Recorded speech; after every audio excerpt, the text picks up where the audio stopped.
Ladies and gentlemen, tonight's performance will feature hair being pulled directly from the brain, the poopy chairs of birdmen, and we will answer that most immortal question: where is my pig? All this and more on this episode of Created Things.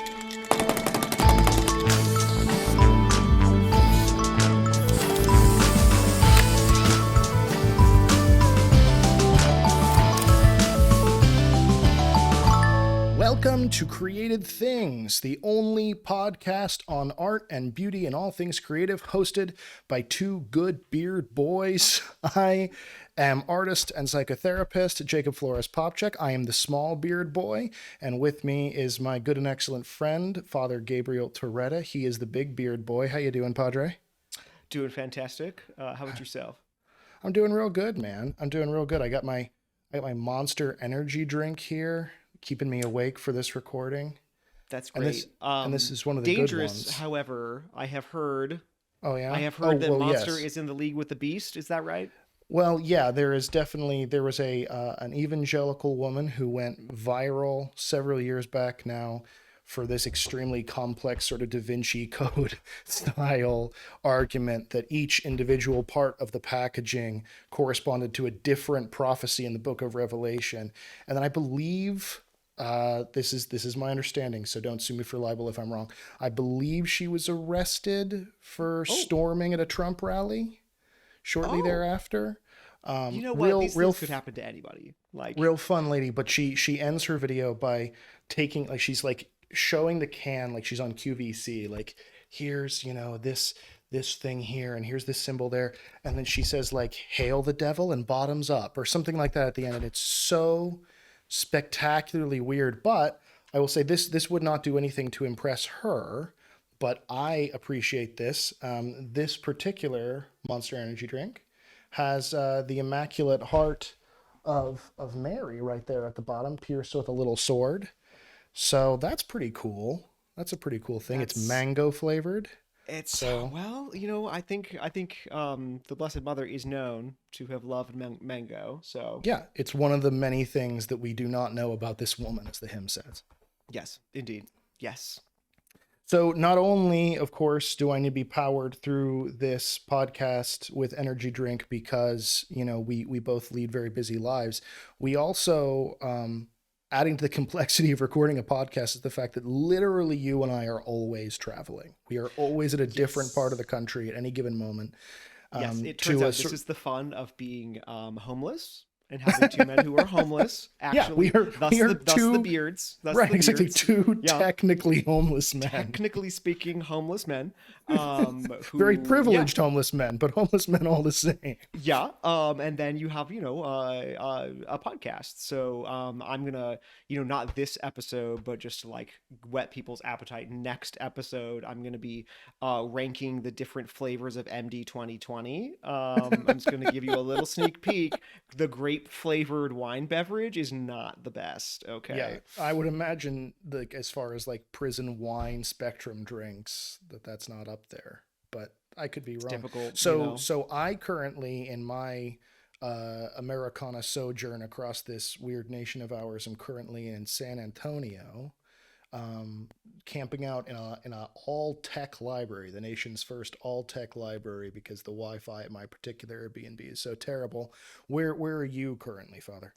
I am currently outside of Phoenix, Okay. because it's what one does. I was hiking this morning, and it was 20,000 degrees. Literally everything around me was a gas, which was incredible.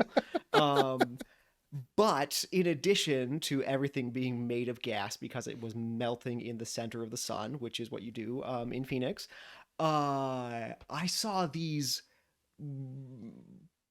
Paleolithic, they were not actually Paleolithic, these ancient native peoples made these like sort of drawings and stuff on big rocks and stuff, like way out in the desert in the middle of nowhere, and they're like 1,500 years old.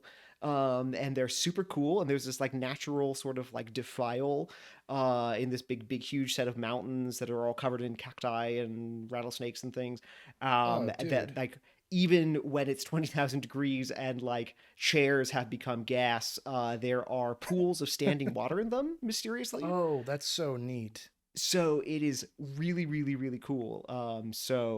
This I is would love to do a whole podcast with you, a whole episode on just that part of the country, because I've mentioned to you before that one of my more profound kind of personal spiritual experiences happened in the canyons down there, and cool. then you're having this really interesting art experience, which of course pivots us perfectly into today's topic. But yeah, that would be a really cool episode, just talking about kind of like art and faith and stuff through kind of that indigenous desert lens. That'd be a really neat thing. Oh Something my yeah. wife can also speak to, since she is part Native American from New Mexico. So Oh, she has that whole cultural background to lend. Maybe she could be a guest on that particular episode. That'd be cool. that'd be amazing. For Yes, this we'll do it. episode, though, for this episode, we are talking about kind of weird things. We, so off air, Father and I were talking about, okay, how do we playfully get into this idea of all things beautiful and artistic and creative, and I believe you, Father, suggested talking about, and hopefully you can help me cue this up just a little bit, but talking about the weirdest forms of art that are personally meaningful or exciting to us. That it's easy to talk about the crap that's like, oh yes, very highfalutin and fancy, and the beautiful symphonies and things like that. But it might be fun to just introduce people to what the weirdest forms of art we dig are, at the risk of alienating people. Yes, this is exactly right. It's like when you tell people like, "Oh, I love to listen to Bach." Then people say like, "Oh, isn't that marvelous? Like I too like to spend a lot of money on wine that I can't taste." And things like this. But if you tell people like one of my very best friends in the whole world told me in all seriousness in a moment of vulnerability, he said, "I just have to tell you I honestly like to listen to Chumbawamba's Tub Thumping sometimes." Oh, I love that song. I love Shame. that song. No Shame. shame. No This judgment. is a this is Absolute shame. no judgment. Absolute. Can we start like a spreadshirt with that quote? No judgment. Absolute shame. Absolute shame. All You right. don't need me to pass judgment on you to know that it's wrong in your heart. And Well, this that's is, of course, sort of coming what from the we're. man who like spent a lot of high school listening to like that whole album. Like I got that album Oh and listened wow. to it like all the time. Oh, it's terrible. I know I still have memorized all the stupid like they had this thing where they would transition from song to song with these like stupid like lines of recorded dialogue and like scenes from movies and things. Terrible. It's yeah, That's a Chumbawamba's the perfect worst. example of the kind But of the thing we're talking point about is, today, this though. is the exactly right. Um, I would never dream of judging, even if somebody should be completely and utterly ashamed of actually liking Chumbawamba after puberty's over. But we all have to admit that we have these things, and they're worth talking about. And you and I have been sort of talking about in preparation for setting up this podcast what the definitions of beauty and art are, and that's something that that's really like a lofty topic and something that's difficult to break down. But one of the tentative definitions that I had sort of thrown out there was this idea that beauty in particular is the fingerprints of God on different elements of creation, and that because of the different charisms and gifts that we have, I am able to. There are certain fingerprints that are really really visible, like hyper visible. Like for instance, in the mass, we as Catholics would say that God's fingerprint is right smack there in the middle of the mass, unmissable. But then they're kind of smudged up thumbprints throughout creation that maybe I only have the lens to see this one and you only have the lens to see that one.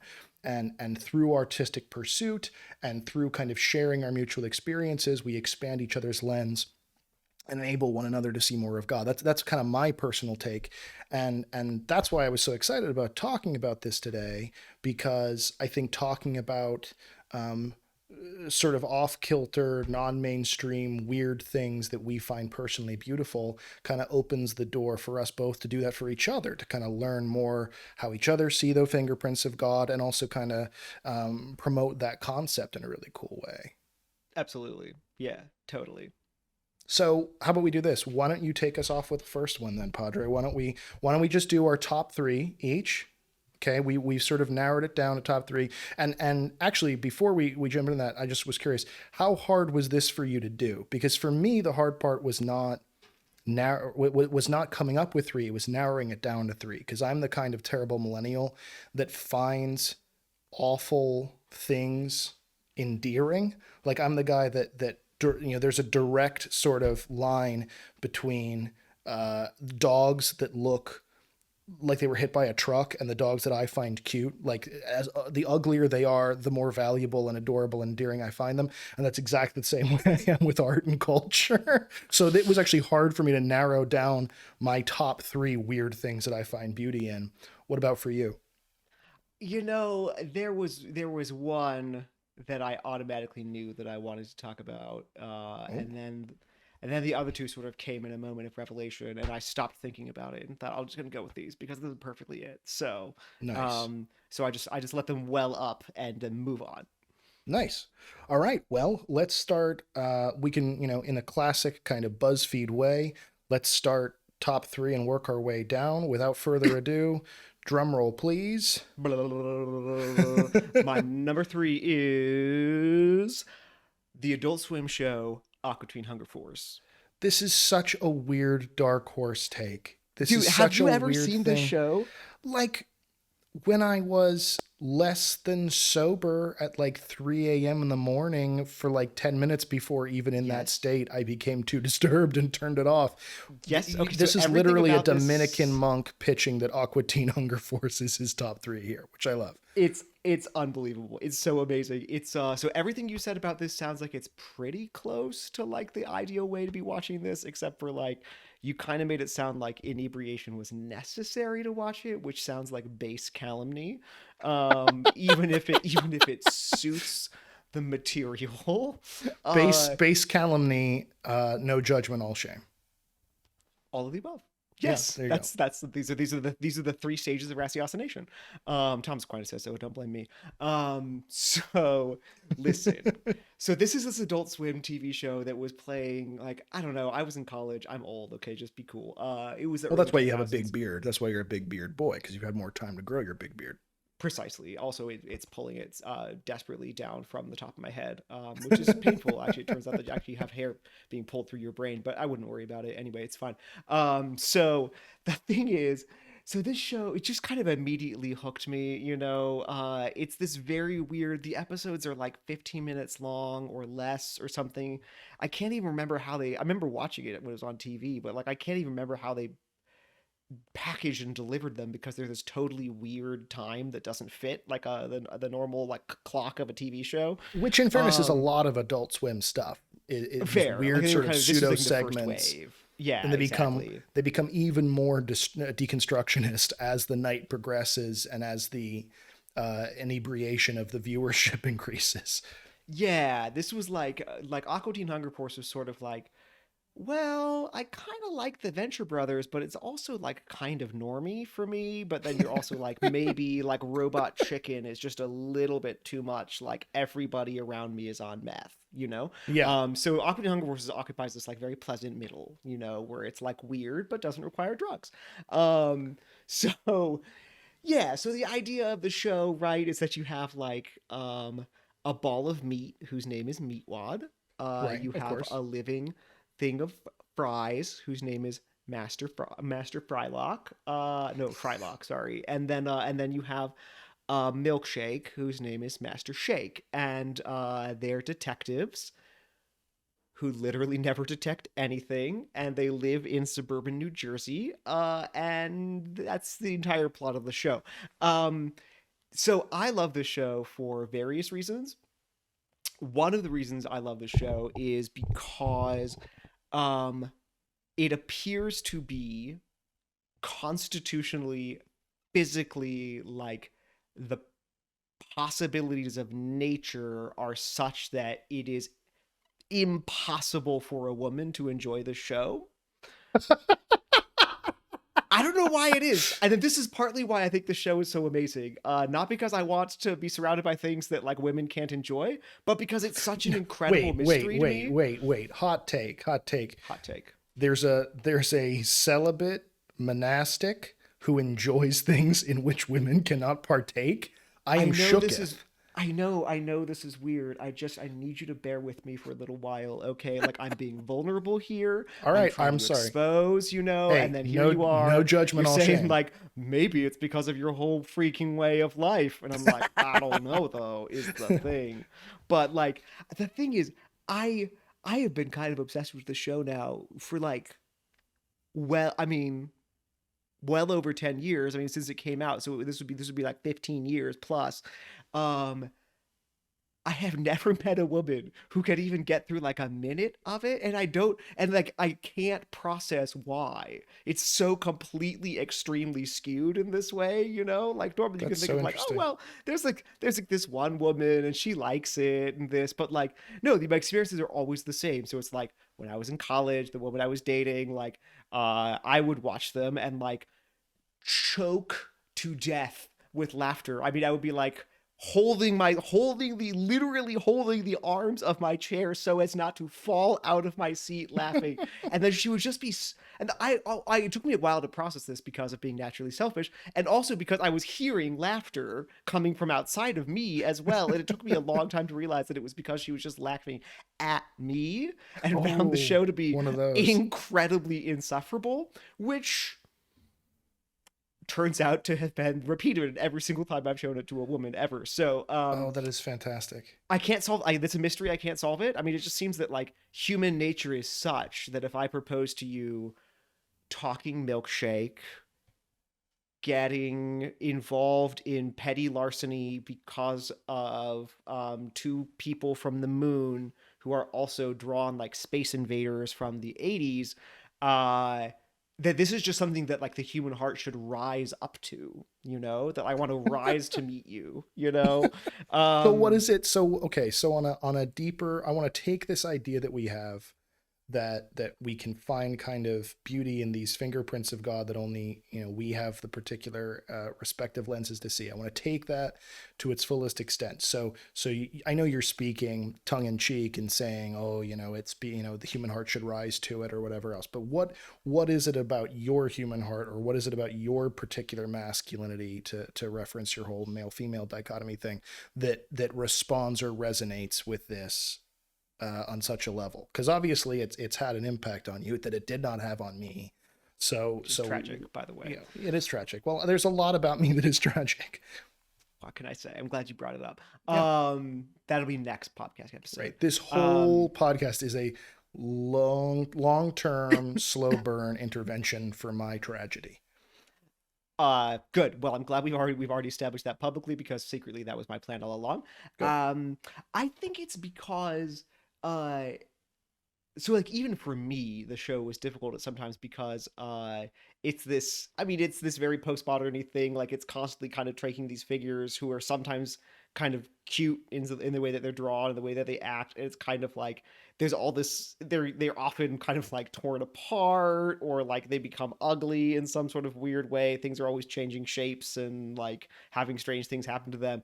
And so for a while I was thinking like, is this just kind of ugly for ugly's sake? Is it kind of like tearing up things we love just for their own sake, which is like bad, and is in the end like difficult to watch and unpleasant.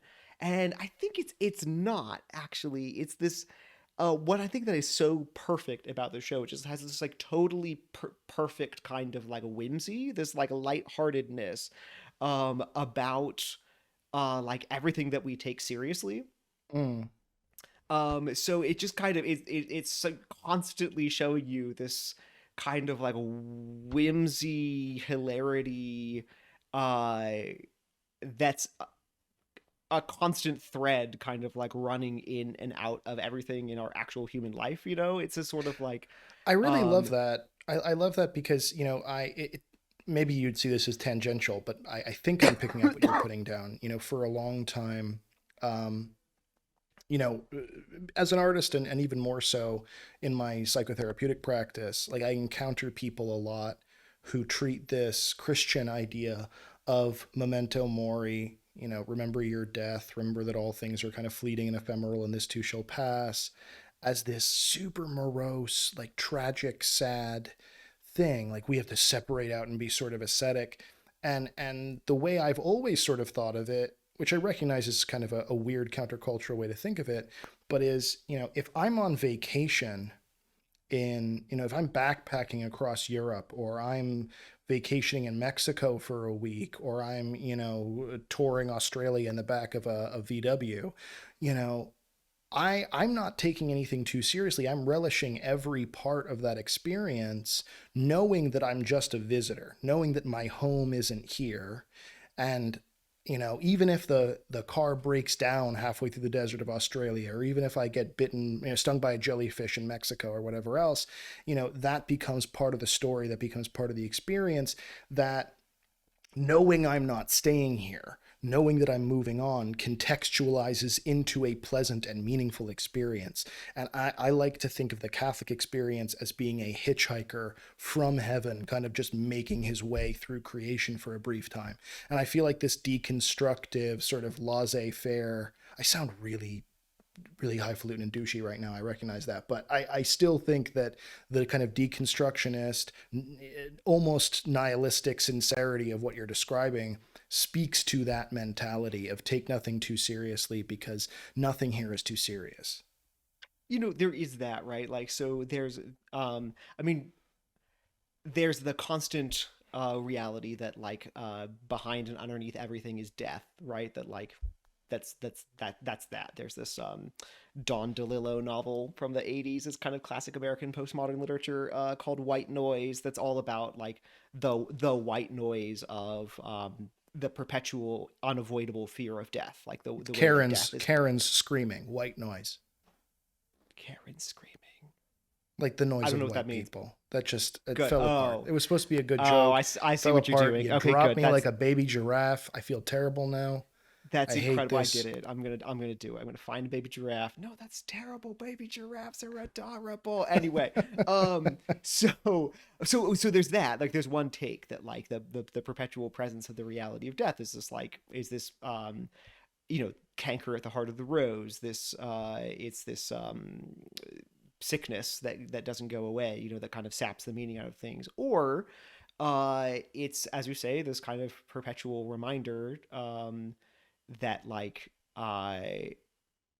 that what we have here is in fact not final and permanent. It's real, it's beautiful, it has a dignity of its own, and we should love it in inappropriate ways, you know. But that like we are kind of directed elsewhere at the same time.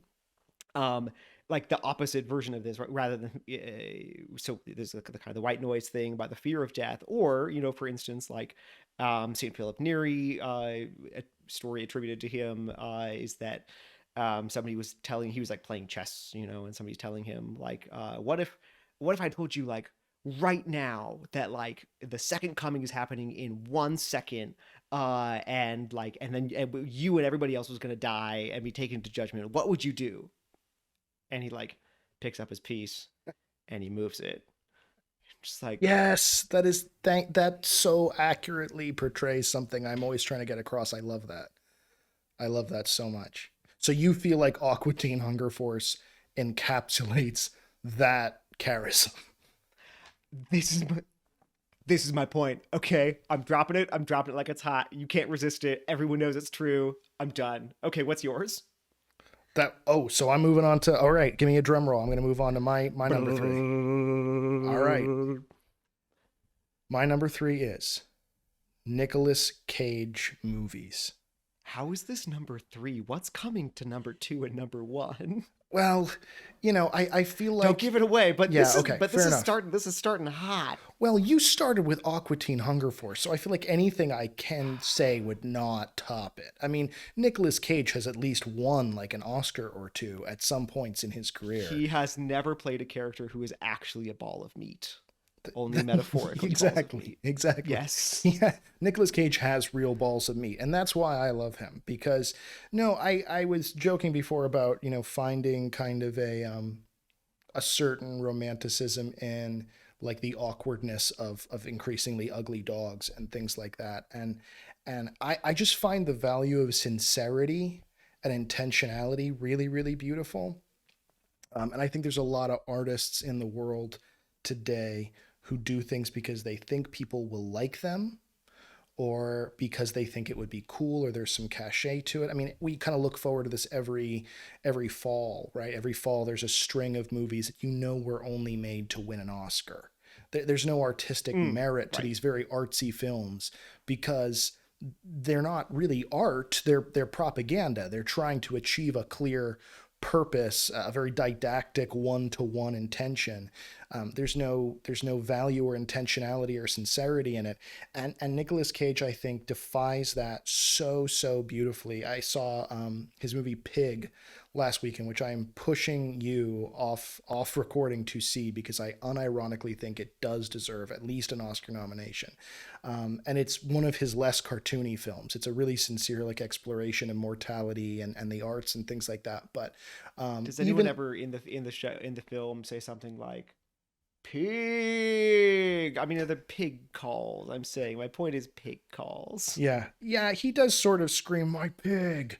I want to know My where my pig. pig is." I mean, no spoilers. It's low key John Wick but instead of an assassin and a dog, it's a chef and a truffle pig. Is sort of That's everything the about that makes pitch, sense. Is totally intuitive. doesn't I it? wouldn't worry Though. about it.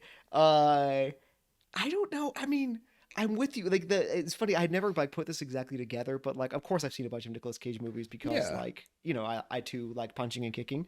And it's the weird thing about them is like how sincere they all are. Like, I'm trying to think. He doesn't really have any like ironic. Like, does he have any ironic movies? Is he a Well, totally unironic bro? that's the thing. He's coming out with a movie. I mean, depending on when our listeners are checking this episode out. I mean, I'm probably dating myself, but he's coming out with a film. I think it's called The Unbearable Weight of Impossible Talent, where he plays an alternative universe version of himself, Okay. and just kind of experiencing the weight of being, this incredible artist. But I think that you're right. In all of his films, there is this profound respect for exactly what he's doing, to such a degree that he knows it's going to alienate 99% of his audience. He knows it's going to make him a joke, but he personally believes in it. And it's crazy. Like every single time he does an interview for a movie that he's done, he says a similar thing, which is, how inspired he was and how steeped how much he steeped himself in like the ridiculousness of whatever the source material is. So he made this movie based on the Fantasia short called The Sorcerer's Apprentice, where Wow, that seems like a mistake. he plays this deranged wizard, like coaching a kid in the macro science of magic and like Hmm. defeating Merlin's apprentice. It's terrible. It's an Yeah, I was gonna say this awful, sounds really, really awful bad, film. But profoundly lamentable. but it has all these homages to like vintage Disney films. And he did this interview where he's like, I was just so moved by the craft that, great storytellers like Walt Disney put down. And I bought an original puppet of Pinocchio from the making of the film that's possessed by a demon. And I put it in my house and I studied it because I wanted to get close to what it was to be a craftsman like that. And then like not a year That's a later. pretty good Nicolas Cage. I'm not gonna lie. Thank you, man. I can Thank tell you, that man. he's number three on your list. Yeah, exactly. Yeah, no, well, just wait for my other impressions. No, but then like not a year later, he did what's probably the worst film I've ever seen and the only film I've ever walked out of a theater from, called Season of the Witch, where he plays a crusader trying to escort a witch from one part of Europe to another part of Europe in order to stop the plague. And it's awful, awful Yes, movie. But everything again, about this makes sense. yeah, Crusaders did that. right, That's just exactly. science. But he, it's, but he did. I love science. My favorite part of science was the Old Testament. Yes. But he, no, he even then did this interview. I'm so fascinated by, religion and how it is permutated throughout history, and I wanted to show what someone struggling with religion in a date and time where religion was omnipresent. It's just there's nothing this guy does not take 150% seriously. And as someone who wants to make great art, I really respect that, because I don't think this guy ever questions, will anyone think I'm an idiot for doing this? He believes in it and he pursues it like crazy, and he believes in it so deeply. And I find that like wildly inspiring and even Christ-like, not to put it too far, because there is this commitment to saying, hey, I see the vision. I don't need you guys to see the vision. If I'm right that the vision is as beautiful as it is, you will just discover it. Like, Jesus saying, like, you don't need greater signs than me. Like, this truth will stand for itself. And I think there's something to be said for artists that way. If you got to really explain to people why the hell your art is so rad, chances are it's not that rad. But if you really believe in it, if you're willing to just kind of step back and let it exist for itself, then chances are there's something really incredibly poignant there, and I just really revel in that in all of his stuff. So that's why Nicolas Cage films are my number three. But seriously, do see Pig, because it's awesome. Pig. I you encouraged me to watch it, and so I watched the preview. Um, and when he says, like, in this sort of menacing, maybe like he's slamming somebody up against a wall kind of voice, he says, "Give me my pig back." Yeah, I want my pig. I want my pig. I started laughing so hard. I thought this is gonna be the funniest movie of all time. But then it, like, the thing ends and it's like not a joke, and I No. was profoundly confused. And that's the thing. Um, None of it's ever a joke. We have this that's like cynicism, and it points out my own cynicism as an artist, because I like to think that I'm this very kind of, as much as a Catholic can be in a morally conscionable way, I like to think of myself as this very open-minded hippy dippy kind of feller. And yet I watch his stuff and I go, surely this must be a joke. And it becomes like almost a spiritual exercise for me, legitimately, to be like, whoa, this is not a joke to this person. Why am I such a cynical narcissist that I'm going, this is a joke? What's wrong with me that I can't immediately observe the intended sincerity here? And it forces me to like expand my heart in that way, in a way that I don't like, in a way that's uncomfortable for me, and force me to explore my own kind of biases and cynicisms as an artist, and how much I seek approval, and how much I want other people to love my shit. And he doesn't care, and I find that intoxicating. amazing. Amazing. So can you trump my number two or my number three with your number two? What do we think? Uh yeah. Let's jump back in time. Did you know that there were forms of art and entertainment before Netflix was invented? What? I Was ist know, it's das? crazy. But was ist das? So we're gonna jump back to the turn of the 15th and 16th centuries to my boy Hieronymus Bosch. Not to be confused with Hieronymus Glove, the founder of the glove themed theme park from SpongeBob SquarePants, right? They're not the same person. I'm pretty sure they are the same person. Oh my god, that's amazing. Okay. Yes, I think Bosch is just Dutch for glove. I'm sure that's the same thing. Okay, cool. Yeah, you would Um, know because you study like medieval Germanic languages it's basically for a exactly, it's all living. you need to know. It's all you Yeah. need to know. An important fact about Hieronymus Bosch that everyone should know. So he died in 1516, which is cool. That meant that his 500th anniversary of his death was, like in 2016, which was super cool. There were all kinds of sweet shows about him and everything. Um, but the most important single thing you need to know about Hieronymus Bosch is that he's from a town that begins with apostrophe S hyphen. What? And you just need to know that, okay? Just like think about it. I feel Just like that is actually let it going to speak to kind of you. establish who he was as an artist, because I want you to define for entry people, who this feller was. But I did, kind of look over who this guy was. I mean, I knew who he was, but I wanted to like reacclimate myself to some of his art before we recorded. And my God, what weird gonzo stuff. So the fact that he comes from a town that starts with an apostrophe s hyphen, I mean, it explains a lot.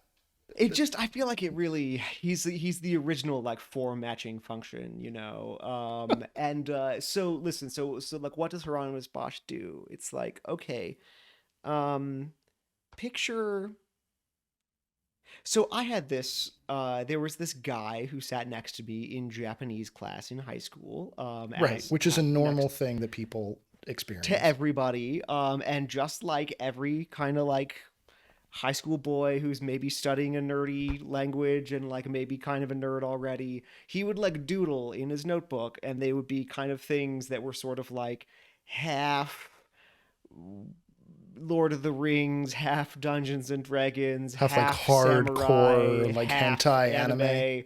It's Yeah. like we've got so many halves going on here. Like I don't even know what we have left. Now the guy who sat next to me doodling these things. And you could kind of like scoot your chair a little bit further away because it seems like there's something like wrong happening here.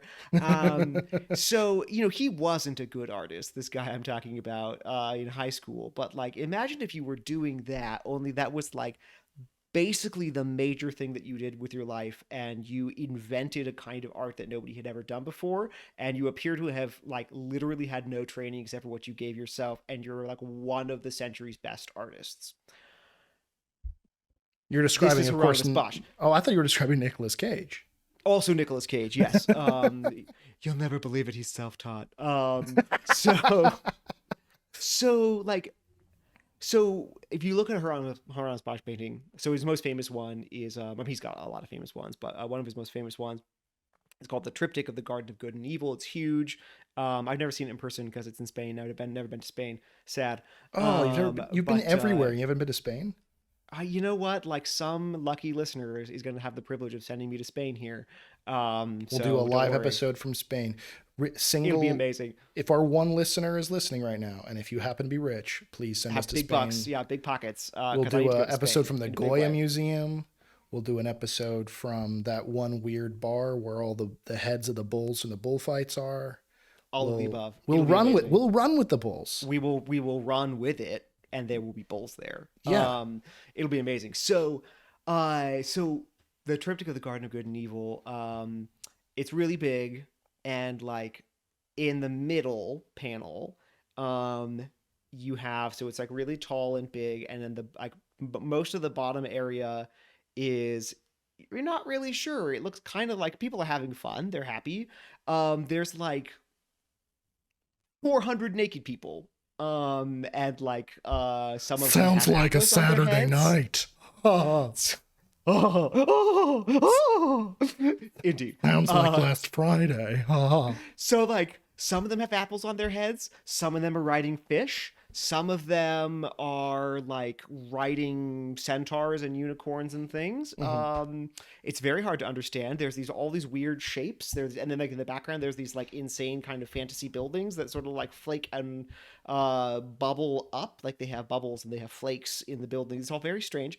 And then on the right hand side, the right part of the triptych is hell.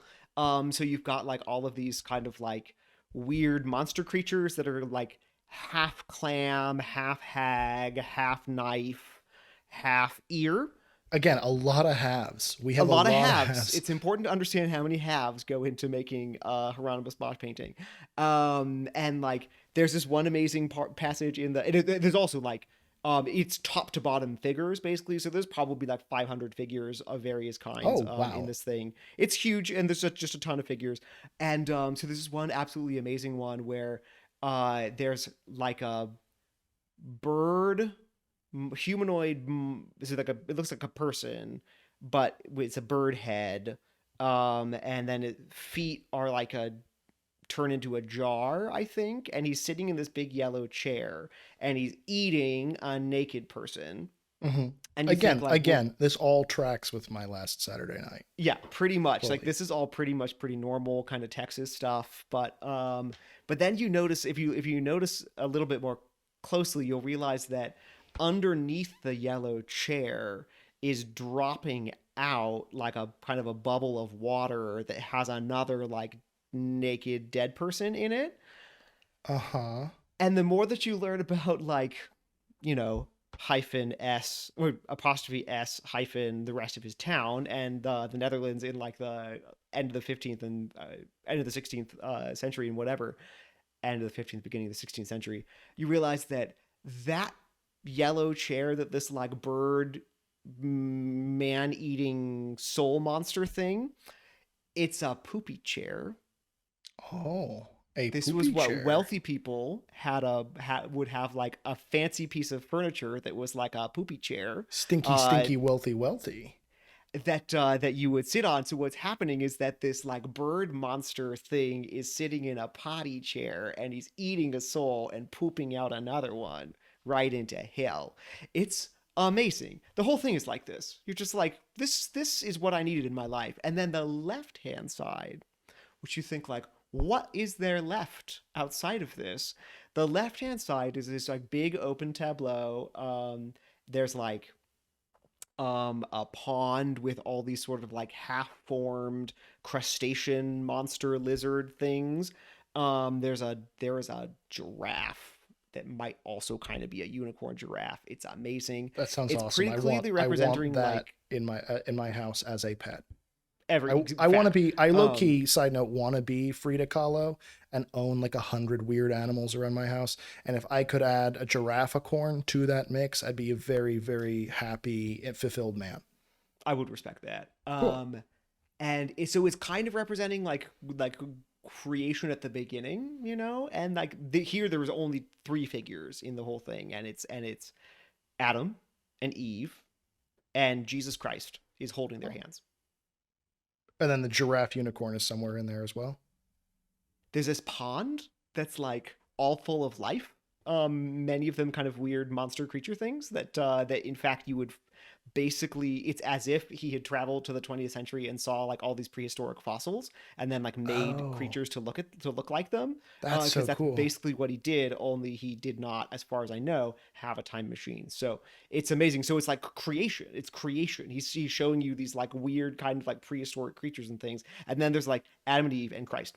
So this is really cool because, so far the other two um, examples that you and I have brought up, Aqua Teen Hunger Force and Nicolas Cage, we are inferring kind of a transcendent beauty or value or charism in those things. This is the first thing we're talking about so far that is explicitly religious, but is explicitly religious in kind of this gonzo way. I don't know much about Bosch. What was his artistic intention with this kind of countercultural weirdness? Because I mean that's weird now, but I mean I got to imagine at that point, especially in that part of the world where everything is kind of still life and warts and gray. If you look at a lot of the art from that period, I mean he's got to be just a rock star. He was a big deal. One of the best things about Hieronymus Bosch is that we know basically nothing about him. Oh, Yeah, he was hugely successful. And he had a ton of followers. He becomes super influential in like Dutch art, and then like European art generally. Has all kinds of imitators, some of whom are real geniuses themselves. Um, but we don't know where he comes from. I mean, we know he comes from apostrophe S hyphen and then the rest of the town name. But like artistically, no, we know very little about him. Uh we know what year he died. We don't even know when he was born. We don't have anything about him. We don't have where any. did he come from? Where did he go? And how did he get there, Cotton Eye Joe? That's Thank you. That is my point. That is my point. The point is we have no idea. And so like that's part of what's so fun about Bosch is that like you can look at it and you just think that there's so much of too much in all of his paintings that like it just completely explodes any sort of like simplistic narrative about like this is what's happening in this painting. Mm-hmm. And you also he does the most possible violence to your kind of like crappy museum goer who's like, oh look at the famous painting, I'm gonna take a picture with my phone and I'm gonna walk on and I thought it was great. And they spend like, what is it, like people spend in museums like an average of like 10 seconds per painting. Right, yeah. Bosch will destroy you literally cannot even see the entire thing in 10 seconds. Like he will Oh, destroy that's you. You amazing. have to spend hours with this thing because it's just, there's always more of more there, and there's always too much of too much more. And it just I'm reminded of an Oscar Wilde quote where he says everything in moderation, including moderation. I feel like that's applicable precisely, here. yes, this is how Bosch does it. And so like we know from his work. I mean, he he paints very devout images. Mhm. Some of them are less tripped out, but even like his most devout images, like he has this really amazing adoration of the Magi that, like, if you just look at it quickly, it's basically pretty straightforward, like turn of the 15th 16th century northern European sort of Mhm. like adoration of the Magi. But then if you like take one hot second longer to look at it, you'll realize it's still got all of his weird little creature monster beasts like all over the Yes. place. It's incredible. It's absolutely amazing. There's something about this vision that he has that he just absolutely resolutely refuses to see the world and the mysteries of Jesus Christ as something that are like simple, or that you can ever be kind of like ho hum done with. So Um, by introducing things that force the viewer to kind of take a step back and question and be weirded out, he by extension forces the viewer, you think, to consider how not commonplace some of these very commonplace religious depictions tend to be. He forces you to look at it in a new way and kind of bask in the implicit weirdness of the narrative because you're first introduced to the theme of weirdness with the imagery. that's at least what happens, like they just that's at least performatively, like when you encounter one of his works, that's what happens to you if you let it like do its thing on you. So again, like what was he trying to do? I have no idea. I think it's totally reasonable to see that he was a very devout and faithful Catholic, and that like his art was not transgressive. He's not trying to like problematize the existence of Jesus Christ or whatever. So somehow for him, these all of this together is part of his understanding of how the world works, and like him making these pieces of art is to show that to you. Like Do you he has think seen something and he wants you to see it, and sometimes when you look at it, you're like, oh my gosh, I why did you want me to see this? And I love it. that's I know I'd be getting us off track by asking this, but I think it's an important question to ask. I know we're biased, obviously. We're two deeply faithful Catholic men. You're a priest, for God's sake, literally. But do you think, biases aside, that there is something about Catholic artists that leaves one more open to the weird than in other Christian denominations? I mean, I'm thinking here even of I got I got the great pleasure of being able to see an exhibit that was a collaboration between the Andy Warhol Museum in Pittsburgh and the Vatican on all the pieces of Catholic art he did, especially in his later life when he really returned to the church. And they were just gonzo. I mean, they were just bizarre, but they were so incredibly reverent. And I don't know that I have seen, and again, this could be my bias, this could be my weird little bubble, but I don't know that I've seen radically, defiantly weird depictions or uh, announcements of faith in other Christian denominations, let alone, frankly, other religions, as much as I have within the Catholic Church. Is that a trend you observed too, or do you think I'm missing something? Mm, I don't know that I'd want to generalize it like that, to be honest. I Fair mean, enough. because you get lots of pretty weird stuff. I think what's interesting, the reason that I find this some of the kind of like real boundary pushing, like I'm just doing what feels right kind of stuff, with people who are like very serious, like people of faith, and I guess some of the people I'm thinking, I guess maybe all the people I'm thinking of are Catholics, is that like they have this really profound love of the truth, so it's not just kind of like transgression, craziness, like this stuff is all nonsense or whatever. Like there's a sense of a real trust in the kind of durability of the world and the durability of like the good things of Jesus Christ. So I can kind of like push on them and like pull things a little bit and Like like put in because some monster I beasts.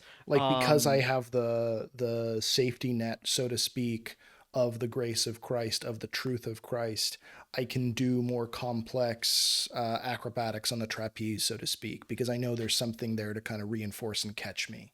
Maybe something like that. Maybe something like that. Just a lot of, maybe I just want to put it that way, like a sense that Jesus Christ is not fragile, and so like I don't have to approach him and his mysteries with this kind of like very nervous delicacy, like um This bothers me a lot about some like contemporary Catholic art. Like I'm excited in some ways that that a lot of kind of contemporary Catholic artists are sort of like rediscovering the joys of kind of classical realism,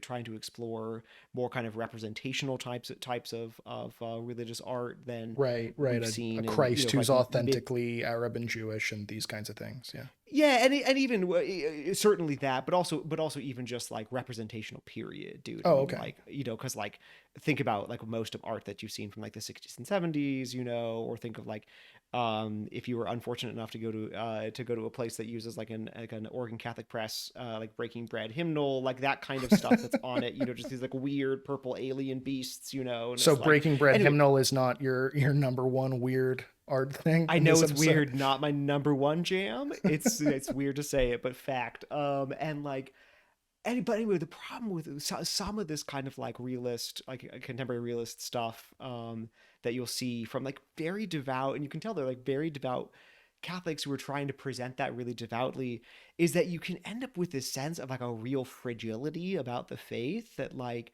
for instance, like, I don't want people to think that Christianity is kind of like dour and miserable and mean, and so like I want to show the joy of the saints, and so like rather than like doing the hard work to like really think about how to like visually represent something that is essentially non-visual, like joy, you just have this like realistically depicted, like, say Virgin Mary going like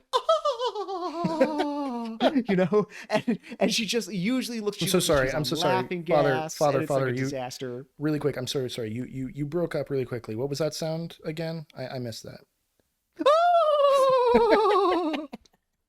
Okay, sorry. Continue. For the record, I don't believe I broke up. I think you Right. just wanted me to hear me say it again. Lies, Like, lies, fake news, lies, sad. truth, sad, bad! Exclamation point. So I just Kofefe. think that like Hieronymus is a really useful, like, he's like a revelation. I mean, he's a revelation for us that like you don't have to be afraid.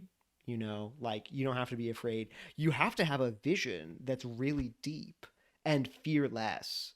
And if your vision is like shallow, and the deepest kind of spiritual joy that you can think of is then like don't paint, don't, you know or if you have a deep vision but you're afraid to like realize it, and it kind of gets like half pulled out, like half delivered or whatever, don't paint until you can, don't do this until you can get over the fear. Like, work on something's wrong in your heart, fix that. Bosch gives you both. That He gives you is this like real essence of art. He sees Jesus Christ and the world through Jesus Christ in this terrifyingly, astonishingly deep way, and he is radically fearless in showing it to you, whether you want to see it or not.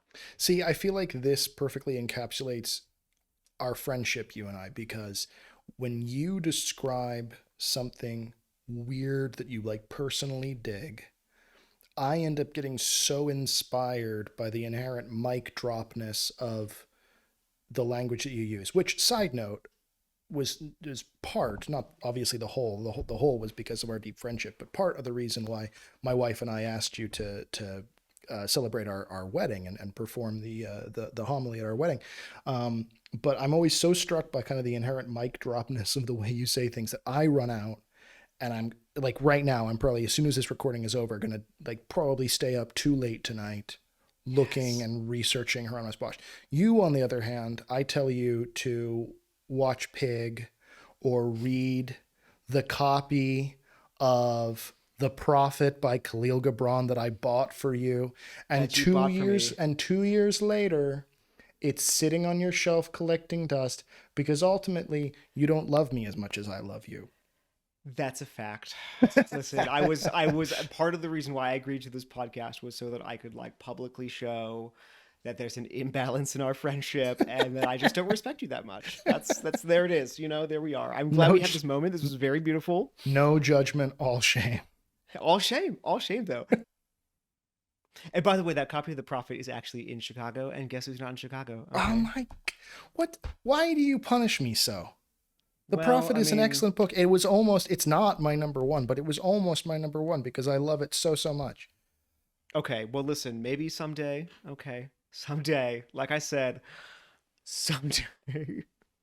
Why don't we give us? Why don't you give us your number two? Someday, somehow, somewhere. My number two is we already. So okay, this is actually good because I was already referencing kind of my hitchhiker through creation attitude towards Memento Mori, and this is a very literal depiction of that, and one that I'm experiencing right now, being on the road with my wife as I am. My number two is roadside attractions. I am Roadside attractions. roadside, like traditional vintage Americana, Route 66, black tar, aggressively shitty roadside attractions are truly one of my favorite things. This is a so Father Gabriel and I have off air discussed before, our our love hate relationship with the book American Gods by Neil, is it Neil Gaiman or Neil Gaiman? I never I know. think it's Gaiman, but I don't know. Okay. Meanwhile, our one listener is gonna be like, "It's Gaiman! How It's dare you!" Gaiman. Oh! I'm not listening to this podcast anymore. But he has a great quote in American Gods, his book, inexplicably written by an Englishman about the American road trip experience. Um, and one of the characters is describing just exactly what I feel about roadside attractions. He says, in other countries, over the years, people recognized places of spiritual, I'm adding spiritual power. Sometimes it would be a natural formation. Sometimes it would just be a place that was somehow special.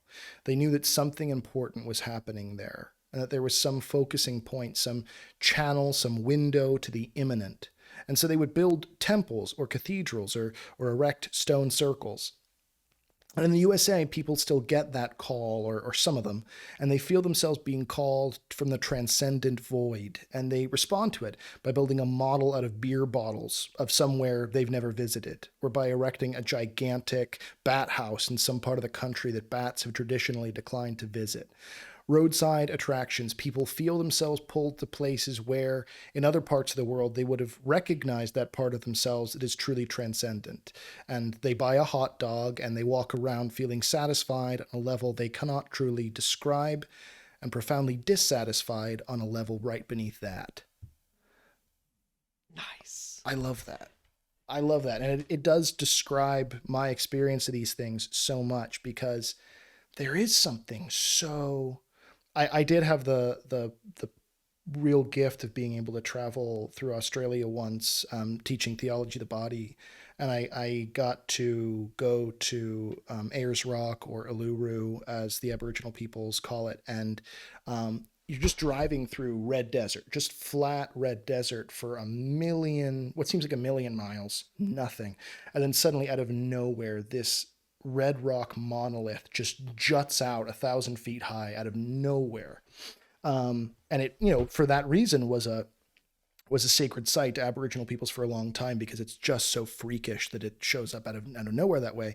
And there's something um, similar in roadside attractions that you're driving through the bayou and you see, you know, as my wife and I recently saw, this weird gator petting zoo with live gators that have all Yes. their nails Yes. painted with different colors of nail polish to separate them out and categorize them by name and color, All or fair. driving through Texas and there's a gigantic concrete pig, or through Tennessee and Yes. there's an iron dragon next to an abandoned Ferris wheel.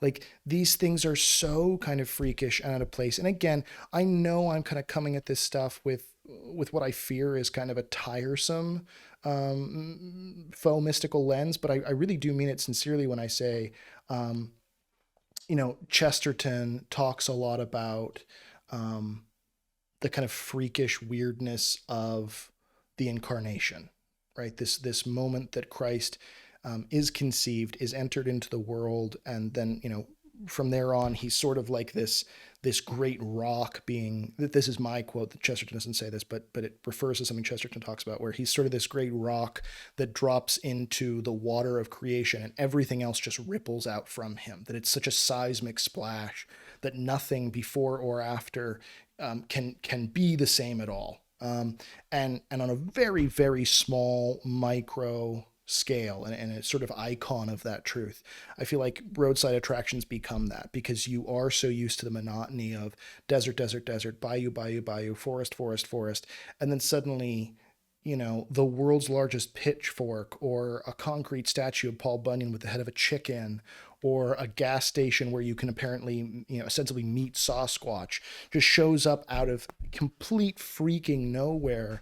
And that feels to me like a little freakish, weird, Hieronymus Boschish, if you will, icon of Christ showing up in the middle of the nowhere of existence, and just the inherent weirdness of that being something sacred, I find really, really profound.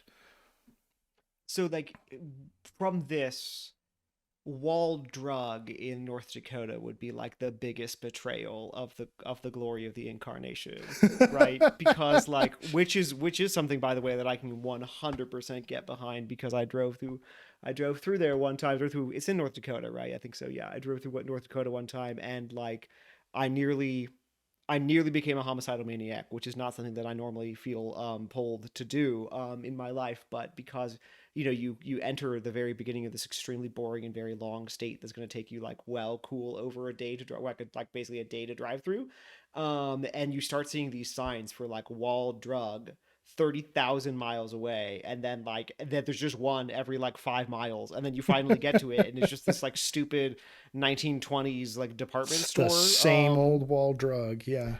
And it's the most and then there's like a couple more signs afterwards. It's like, you missed Wall Drog. And honestly, it's one of the most torturous experiences of driving that you can possibly imagine. It's so awful.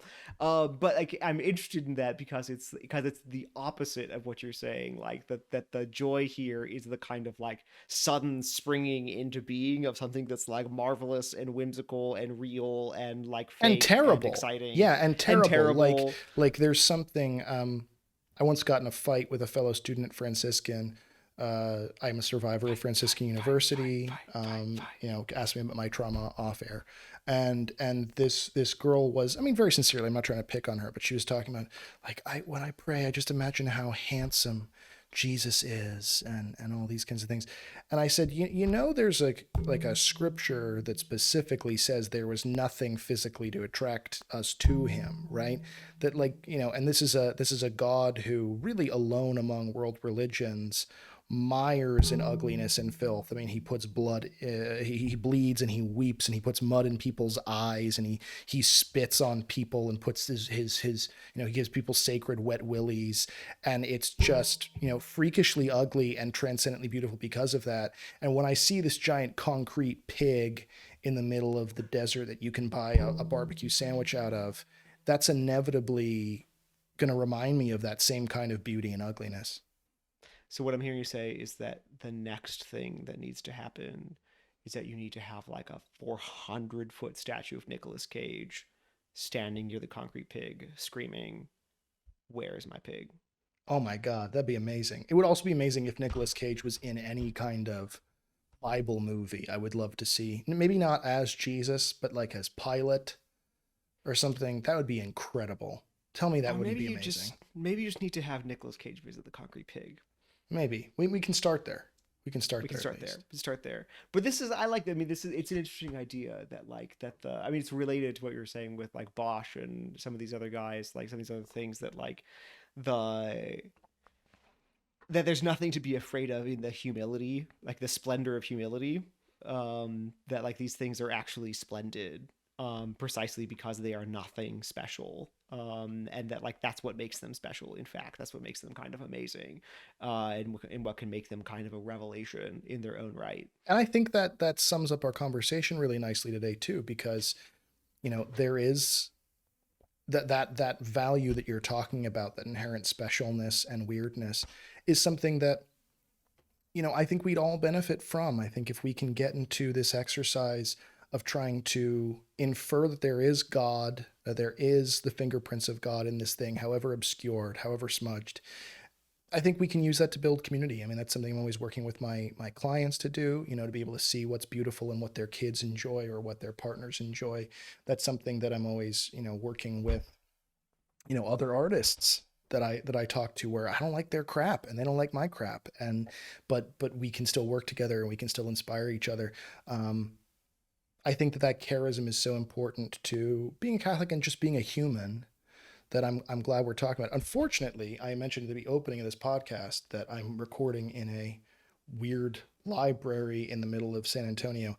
The librarian in question is literally banging on the glass door of where I'm recording because she wants to go home. So we have done our first two. You've done your first two. I've done my first two. We both have our number ones. We haven't mentioned what they are. And maybe we can save our number ones, ironically, for a part two. How does that sound?